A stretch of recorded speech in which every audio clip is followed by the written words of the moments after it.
शीतल जी, आपको क्या लगता है? क्या आप अमरीश जी की राय से सहमत हैं? आंशिक सहमत हूँ।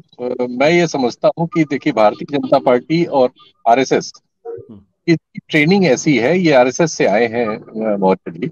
इनकी ट्रेनिंग ही है कि ये सांप्रदायिक ध्रुवीकरण के आधार पर ही अपनी राजनीति करते हैं। इनकी राजनीति की बुनियादी घुट्टी ही यही है कि 80% आबादी को 14% आबादी से डराया जाए, उससे उसके प्रति घृणा पैदा करके अपने लिए राजनीतिक समर्थन हासिल किया जाए।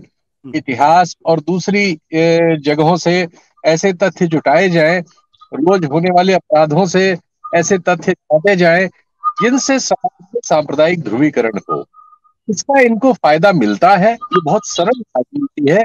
और इसका, क्योंकि 80% लोगों में अगर ये भावना जाती है, क्योंकि उनकी संख्या इतनी ज्यादा है कि उसमें अगर 40-50% भी लोग प्रभावित हुए, जो कि बहुत से चुनाव में हम पा रहे हैं कि हो रहे हैं, और समाज में भी हम पा रहे हैं कि बहुत सारे लोग इससे प्रभावित हैं। नई पीढ़ी में बहुत सारे लोग सोशल मीडिया वगैरह पे जिस तरह से रिएक्ट कर रहे हैं, उसमें कहने की कोई जरूरत नहीं है कि उससे लोग प्रभावित हैं। चुनाव दर चुनाव हम ये पाते हैं कि उससे लोग प्रभावित हुए हैं। बंगाल तक में जो भी जिसका जो आकलन हो, लेकिन मेरी ये समझ है कि बंगाल में भाजपा को 37% वोट मिलना, क्योंकि करीब 30% वहां अकलियत है, तो 70% में से, अकलियत ने तो इनको वोट दिया नहीं, तो 70% में 37% वोट मिलना इसी तरह की राजनीति का असर बताता है। तो मैं ये मानता हूं कि खतरा ज्यादा बड़ा है और इसको हमें टुकड़ों पे नहीं छोड़ देना चाहिए। ये जो कर रहे हैं वो बिल्कुल वैसा ही है कि सामंत भेद करने वाले लोग करते रहे हैं, और ज्यूज के खिलाफ हिटलर ने किया या और दूसरे लोग करते हैं। ये बिल्कुल उसी तरह का है, ये खतरनाक है। और ये बीमारी एक बार घुस जाने के बाद समाज से सिर्फ इतने से नहीं निकल जाएगी कि चुनाव में अखिलेश जीत जाए, इसके बावजूद ये बनी रहेगी।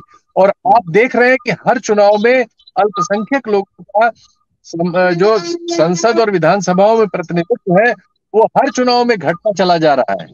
इसलिए कि इस तरह का ध्रुवीकरण हो रहा है कि बहुमत समाज जो है वो अल्पसंख्यक समाज में दुश्मन खोज चुका है, और उनकी हर हरकत पर वो अपनी एक प्रतिक्रिया देने लगा है। और उसमें जो हट के उसके पास सामग्री भेजी जाती है, वो सामग्री उसको पागल और हिंसक बना रही है।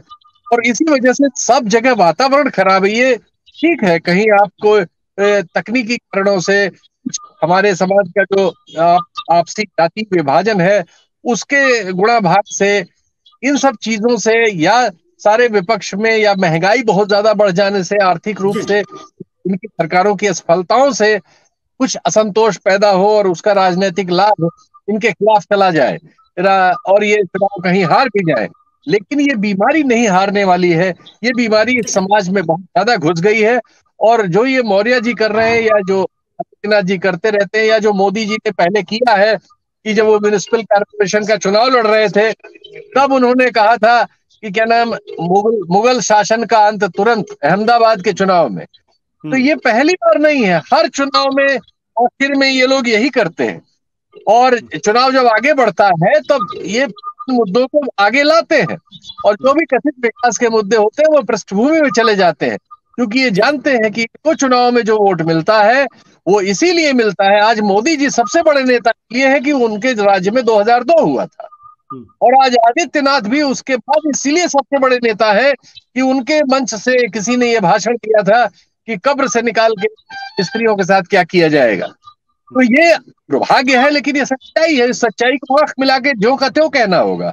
और मैं इस गलतफहमी का बिल्कुल शिकार नहीं हूं कि तकनीकी कारणों से कोई किसी नेता से नाराज है, खुश है, वो होगा। लेकिन ओवरऑल इस राजनीति की धारा ही यही है कि समाज में जहर की खेती की जाए और उस जहर से प्रभावित फसल काटी जाए, और उसके लिए इंस्टीट्यूशन खत्म होते हो तो हो, पब्लिक में परेशानी आती हो, आए, महंगाई से लोग मरते हो, मरे, अस्पतालों में इलाज ना होता हो, ना हो, लेकिन ये सांप्रदायिक जो जहर है लगातार होती है। ठीक है। सत्य हिंदी का ऐप डाउनलोड करें गूगल प्ले स्टोर पर।